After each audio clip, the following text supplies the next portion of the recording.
In the constantly shifting world of photography, only a few camera lines manage to ignite the imagination quite like Fujifilm's XPro series. These aren't just devices designed to snap pictures.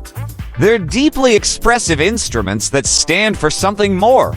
The excitement surrounding a potential XPro for release is building with each passing week. Though there's no official word from Fujifilm yet, the speculation feels louder and more confident than ever, with leaks, whispers, and forum chatter fanning the flames of anticipation. This isn't just about another camera coming to market. It's about a possible revival of a photographic experience many thought might have quietly faded into history. Because the XPro line has always defied trends. It's never tried to be mainstream or universally appealing. Instead, it's carved out its own space, distinct and rooted in an appreciation for the craft of photography itself. When the original XPro arrived, it wasn't trying to be the fastest or flashiest camera. What it offered was a soulful nod to the past, draped in digital precision. It had that distinctive rangefinder vibe manual dials, retro aesthetics, and a hybrid viewfinder that let photographers switch between optical and electronic modes in an instant. That simple lever had the power to transport users between eras of photography. No other camera had anything like it at the time, and its uniqueness became its identity. Then came the XPro 2, a refined evolution that kept the soul of its predecessor but toughened up its body and sharpened its internals. It introduced weather sealing, improved performance, and a durability that made it more practical for real-world use. It wasn't chasing trends, it was perfecting a philosophy. A tool built for people who see photography as more than megapixels and specs. But it was the XPro 3 that truly tested the limits of this identity. That model made a bold, almost rebellious move. Fujifilm ditched the traditional rear LCD and opted for a tiny sub-monitor instead. It was a love letter to film mirror purists, a deliberate attempt to keep photographers from constantly reviewing their shots after every press of the shutter. You had to lift the camera to your eye and trust yourself. It forced users to be present in the moment. This radical change split the community. Some praised it as genius, others found it frustrating, but one thing's certain, no one ignored it. That's the power of the XPro line. It sparks discussion, stirs emotion, and invites strong opinions. These cameras were never meant for the masses. They were crafted for the few who still believe that photography is a tactile, immersive experience. Despite the cult following the XPro 3 amassed, it wasn't a commercial juggernaut. And in today's camera market, where innovation is expensive and margins matter, lackluster sales put any niche product at risk. After the XPro 3, Fujifilm went quiet. Too quiet. The silence left fans wondering if the series was quietly being shelved, a casualty of shifting priorities and shrinking demand. Now, those whispers are turning into something more tangible. Hints and clues suggest the XPro 4 might actually be in development, and the excitement among enthusiasts is palpable. So, what could this new model look like? If the rumors hold true, Fujifilm is likely to equip it with their latest 40.2 megapixel X-Strain CMOS 5H sensor, the same one used in the XH2. Paired with the X Processor 5, this combo delivers top-tier image quality, faster processing speeds, and detailed 4K video support. In other words, it would catapult the XPro 4 into modern territory with confidence. The upgraded autofocus system would be a game-changer too.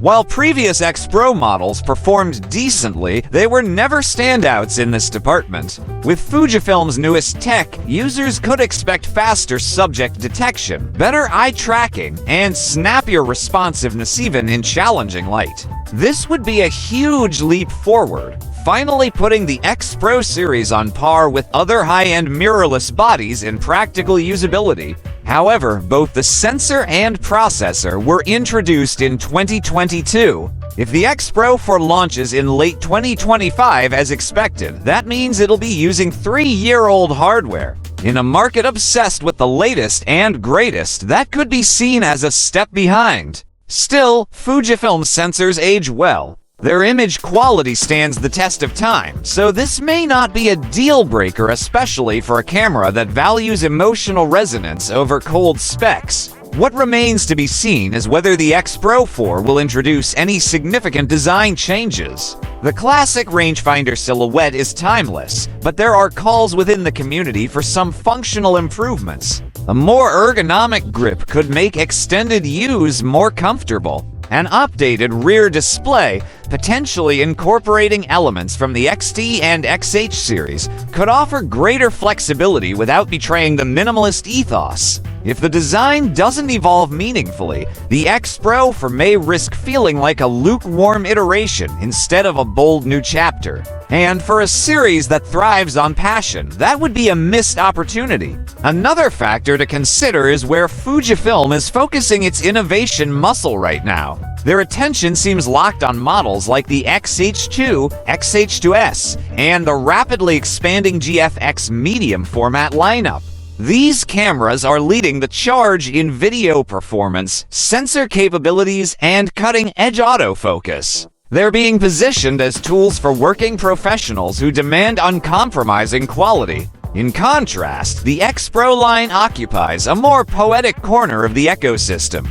It speaks to personal projects, street photography, and intimate storytelling, rather than big commercial work. The GFX cameras, in particular, are gaining serious momentum in fashion, portraiture, and commercial advertising.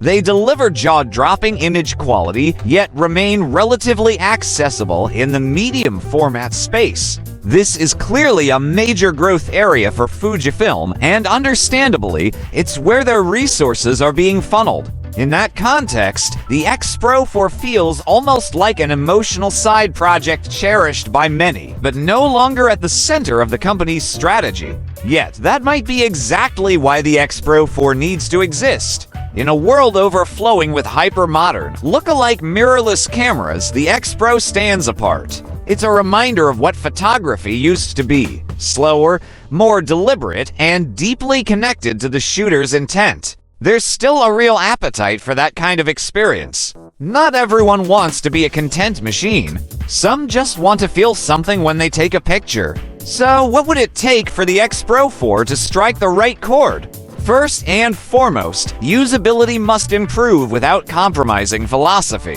A reimagined rear screen would go a long way, something that retains the spirit of the XPro 3's minimalism, but offers more flexibility.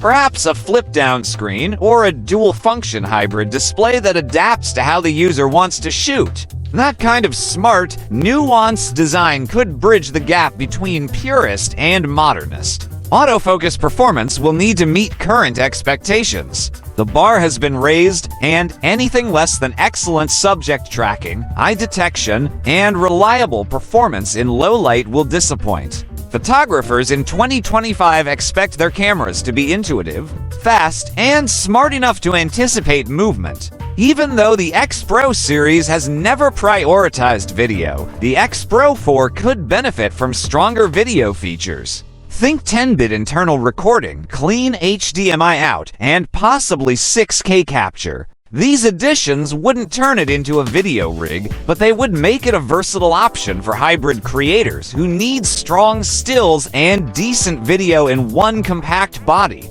Modern expectations also include durable weather sealing, solid battery life, and seamless connectivity. Photographers today want their gear to work wherever they go, rain or shine, without constant charging or tethering headaches. If Fujifilm can deliver on these practical demands without bloating the form factor, they'll have something special on their hands. Of course, price will be a sticking point. The XPro 3 launched at around $1,800, and it's likely the XPro 4 will push past the $2,000 mark depending on its final specs. That's a steep price for an APS-C camera, especially when full-frame options are creeping into similar territory. But the XPro series has never been about competing on raw value. It's about experience, feel, and emotional payoff. For many photographers, that's worth the extra dollars. And what if the XPro 4 doesn't materialize soon? What are the alternatives? The XPro 3 is still an incredible machine. Its design is singular, its output is beautiful, and it retains a sense of purpose that newer cameras often lack. Fujifilm's film simulations continue to deliver stunning straight-out-of-camera results that make editing almost optional.